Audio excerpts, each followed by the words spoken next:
तुम्हें क्या लग रहा है कि तुम क्या कर रहे हो? ये बोलकर वांगजी ने विस्पर करते हुए जियांगचैंग के कान में कहा। जियांगचैंग ने बस स्माइल की और फिर वांगजी को जवाब देते हुए कहा, तुम बिल्कुल बच्चे हो। तुम्हें क्या लगता है मैं उसे छुपाऊंगा और तुम्हें दे दूंगा? इससे बेहतर ये नहीं है कि मैं उसे सबके सामने ला दूं और उसे अपना बना लूं। जियांगचैंग ने मोकिंगली ये बात कही और वांगजी को जियांगचैंग के हर एक वर्ड से नफरत हो रही थी अभी। This bastard. और वांगजी ने फिर जियांगचैंग की ओर एक डिस्गस्ट लुक के साथ देखा और फिर स्टाफ और कैमरामैन के सामने देखा, जो बिल्कुल उसके सामने खड़े थे। वांगजी ने कोल्डली सबकी तरफ देखा और उसे अभी सबसे नफरत हो रही थी, सबसे। यहाँ पे जितने भी खड़े थे उन सबसे नफरत हो रही थी, क्योंकि वो सब विंग को देख पा रहे थे जिसे वांगजी ने बहुत ही प्यार से संजो कर रखा हुआ था। और शायद वांगजी को सिर्फ इन लोगों को रिफ्यूज़ करने की ज़रूरत थी। किसे पड़ी है उसकी रेपुटेशन की? उसे तो बिल्कुल भी नहीं पड़ी अपनी रेपुटेशन की। वांगजी जैसे उन सबको रिफ्यूज़ करने वाला था कि तभी एक ज़ोर से हाँफता हुआ दौड़ता हुआ इंसान उसकी तरफ भागते हुए आया और कहा। वो कोई और नहीं बल्कि वांगजी का मैनेजर ही था। वांगजी के मैनेजर ने वांगजी की परमिशन लेना भी ज़रूरी नहीं समझा, सिर्फ उसने वांगजी का एड्रेस सबको दे दिया और सबको वांगजी के मेंशन तक ला दिया और मेंशन के अंदर आने की परमिशन तक की दे दी। उसकी परमिशन तक की नहीं ली उस मैनेजर ने। वांगजी को अभी अपना खून खौलता हुआ साफ साफ फील हो रहा था, उसके अंदर इतना गुस्सा आ गया था अभी। वांगजी जब सबके पीछे पीछे आ रहा था तब सब लोग विंग की तरफ कैसे देख रहे थे वो वांगजी ने देखा था। सब लोग विंग की और अमेज होकर देख रहे थे, क्योंकि विंग बहुत ज़्यादा ब्यूटीफुल था, वो बहुत ही ज़्यादा ही स्पेशल था। वो उसकी स्किन इतनी ज़्यादा अच्छी थी कि सब लोग उसकी तरफ सिर्फ देख ही जा रहे थे। और जब सब लोग अंदर आ गए तब जियांगचैंग जाकर सीधे ही विंग के पास में बैठ गया। जियांगचैंग सिर्फ विंग के साथ जाकर बैठा ही नहीं था, बल्कि उसने अपने बाहों को विंग के कंधे के आसपास लपेट लिया था और विंग को अपने पास खींच करके बैठ गया था।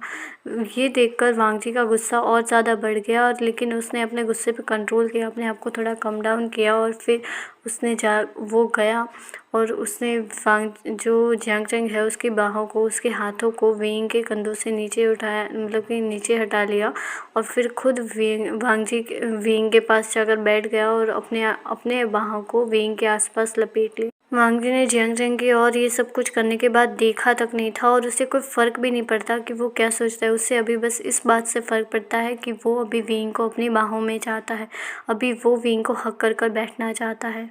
वो बस इतना चाहता था कि विंग ये फील करे कि ये सब कुछ सही हो जाएगा क्योंकि वांगजी उसके साथ है। अभी उसे इस बात से भी कोई फ़र्क नहीं पड़ता था कि वो जो सारी वियर्ड स्टेयर्स हैं वो सब लोग उसकी तरफ देख रहे हैं, मतलब कि सब लोग वियर्ड एक्सप्रेशन के साथ वांगजी की तरफ देख रहे हैं।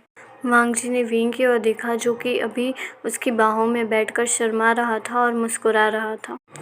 तो इस अचानक से हुई मीटिंग का मेरे घर पे क्या मतलब है? आप लोग क्या चाहते हो मुझसे? ये पूछते हुए वांगजी ने मोकिंगली सवाल सबसे पूछा और जियांगचैंग की ओर स्माइल करके देखा। जियांगचैंग ने वैसे ही स्माइल जैसे कि वांगजी ने उसकी तरफ देखकर की थी, बिल्कुल वही स्माइल करते हुए वांगजी को रिप्लाई दिया। वो ये सब लोग ना इंटरेस्टेड हैं हमारी रिलेशनशिप के बारे में, और किसी ने तुम्हें मेरे घर से जाते हुए देखा था। कौन जाने किसने देखा था, पर किसी ने तुम्हें मेरे घर से जाते हुए देखा था और उन्हें लगा कि तुमने शायद मेरे घर से कुछ चुराया है। ये बोलकर वांगजी, मतलब कि जियांगचैंग ने एक मोकिंगली स्माइल की वांगजी की ओर देखकर। वांगजी बिल्कुल भी नहीं मुस्कुराया और उससे बिल्कुल भी हंसी नहीं आई, क्योंकि बिल्कुल भी फ़नी नहीं था। मतलब इसमें क्या फ़नी था, तो उससे बिल्कुल भी हंसी नहीं आई और उसके दिमाग में बस एक ही सवाल आया कि क्या जियांगचैंग विंग को ओन करता है? क्या वो उसका ओनर है जो उसने उसे चुरा लिया? और वांगजी पक्का श्योर है कि उसने जियांगचैंग से कुछ चुराया नहीं है, बल्कि जो उसका था उसने बस उसे ही वापस लिया है। ये तो बहुत फ़नी था, पर मुझे याद नहीं है कि मैंने तुम्हारे पास से कुछ चुराया हो। ऑफ कोर्स तुमने कुछ भी नहीं चुराया है, तुमने मेरे पास से कुछ नहीं चुराया, बल्कि तुमने तो मेरे पास से बोरो किया है, तुमने मेरे पास से उधार लिया है। वांगजी ने बोल्डली जियांगचैंग की ओर देखा और उसका चेहरा ये कह रहा था, फक ऑफ, मैंने तुम्हारे पास से कुछ भी बोरो नहीं किया है, just get out of my house. वांगजी का चेहरा साफ साफ यही बता रहा था जियांगचैंग को। श्योरली, पर मुझे नहीं लगता है कि अगर हमारे पास हमारा कुछ है जो वो हमने किसी को दिया हो और अगर हम उसे वापस ले लें तो उसे बोरो करना कहते हैं। मुझे नहीं लगता। वो कब से तुम्हारा हो गया? वो तो शुरुआत से मेरा ही था। जियांग शेंग ने एंगर में अपने लो की वॉइस में बोला। वो कभी तुम्हारा था ही नहीं, वो हमेशा से मेरा ही था। वांग जी ने कोल्डली जियांग शेंग की ओर देखा और कहा। स्टाफ पैनिक होने लगा क्योंकि दोनों के दोनों स्टार एक दूसरे की ओर ग्लास कर रहे, मतलब कि एक दूसरे की ओर गुस्से से देख रहे थे, एक दूसरे को एंगर दिखा रहे थे। ये सब कुछ देखते हुए जो स्टाफ था वो ज़्यादा ही पैनिक हो गया और उन्हें विंग के लिए भी बहुत ही ज़्यादा चिंता हो गई थी क्योंकि विंग उन दोनों के बीच में बैठा हुआ था। तुम श्योर हो कि वो दोनों दोस्त हैं? मुझे नहीं लगता कि दोस्त एक दूसरे की ओर ऐसे दिखते हैं। वो दोनों तो एक दूसरे की ओर दुश्मन की तरह दिख रहे हैं, जैसे कि वो दोनों दुश्मन हो और उन्होंने एक दूसरे की कोई फेवरेट सी चीज़ ले ली हो। डायरेक्टर ने सडनली जियांग शेंग के असिस्टेंट को ये सवाल पूछा। जियांग शेंग के असिस्टेंट ने अपना पसीना पोंछा और कहा, of course they are friends है। जियांग शेंग के असिस्टेंट ने कहा, लेकिन जिस शेकिंग वे के साथ, मतलब कि जैसे उसकी आवाज़ लड़खड़ा रही थी और वो कह रहा था, उसे सुनकर जो डायरेक्टर था उसे भरोसा हो गया था कि वो दोनों दोस्त नहीं हैं, ये लोग सिर्फ बातें बना रहे हैं। मीनवाइल जो स्टाफ था उन्हें तो उस फ्रजाइल स्वीट एंड गॉर्जियस से जो गॉर्जियस विंग था उसे देखकर उन्हें सॉरी फील हो रहा था क्योंकि वो उन दोनों के बीच में पीस रहा था। उन लोगों ने जब विंग को पहली बार देखा था तब भी वो चौंक गए थे और अभी भी जब वो देख रहे हैं मैन ब्यूटी को, मतलब कि विंग आदमी है, मतलब कि मर्द है, पर फिर भी वो इतना ज़्यादा ब्यूटीफुल है, तो उसे देखकर उन लोगों को बहुत ही ज़्यादा ही अमेज फील हो रहा था। जियांग शेंग और वांग जी ने अपनी लो की आवाज़ में, मतलब कि बहुत ही कम आवाज़ में अपने झगड़े को शुरू रखा, जैसे कि उन्हें लग रहा था कि वो कम आवाज़ में बातें कर रहे हैं, पर वो जो बातें कर रहे थे वो स्टाफ को साफ साफ सुनाई दे रही थी।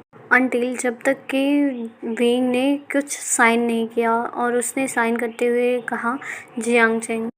जियांग शेंग ने स्माइल करते हुए विंग की ओर देखा और अब तक जो गुस्सा उसने अपने अंदर दबा के रखा था, जो गुस्सा उसके अंदर था, वो 1 मिनट में कहीं काफुर हो गया, मतलब कि 1 सेकंड में ही वो कहीं गॉन हो गया, मतलब कि गायब हो गया विंग के उससे बुलाने पर ही।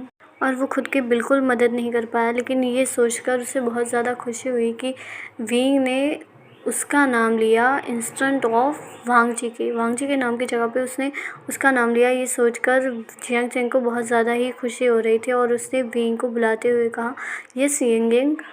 विंग अपने निकनेम को सुनकर बहुत ही ज़्यादा ही फ्लिंच कर उठा। उससे वैसे तो इस निकनेम की आदत थी पहले, लेकिन कुछ टाइम से उसके लिए ये नाम ना बिल्कुल ऐसा हो गया था जैसे कि कोई इंसान उसे नई तरीके से नहीं बुला रहा हो, उसे ऐसा लग रहा था। Being in the same room with Jiang Cheng, it's feel like uncomfortable and uncomfortable, right? It's uncomfortable for Wing and unfamiliar too.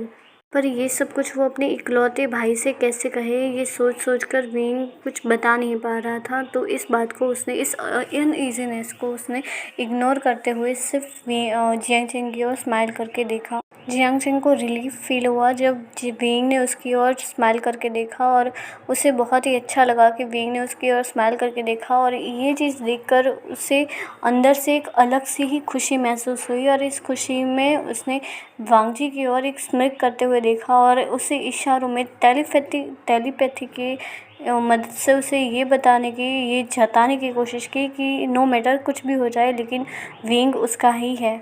वांग जी को भी जो कुछ भी हुआ उसमें से कुछ भी पसंद नहीं आ रहा था। जियांग शेंग यहाँ पर क्यों है और सारे के सारे कैमरास सिर्फ विंग की ओर क्यों देख रहे हैं? यहाँ पे इतने सारे लोग क्यों हैं जबकि यहाँ पे सिर्फ उसे और विंग को ही होना चाहिए था? और वो ये सब कुछ रोक क्यों नहीं पा रहा है? आखिर ये सब कुछ वो खुद से स्टॉप क्यों नहीं कर पा रहा है? वांग जी ने अपनी ऑलरेडी वाइट फिस्ट को और भी ज़्यादा क्लेंच कर दिया। विंग ने कुछ लिखने के बारे में सोचा और उसने अपना हाथ उठाया, लेकिन उसने फाइनली कुछ ज़्यादा ना लिखते हुए नथिंग लिखकर छोड़ दिया। सिर्फ नथिंग नहीं था, ये कुछ और था, लेकिन वो लिख नहीं रहा है। जियांग शेंग को पता है कि विंग उसके हाथ में कुछ इम्पोर्टेंट लिखने वाला था।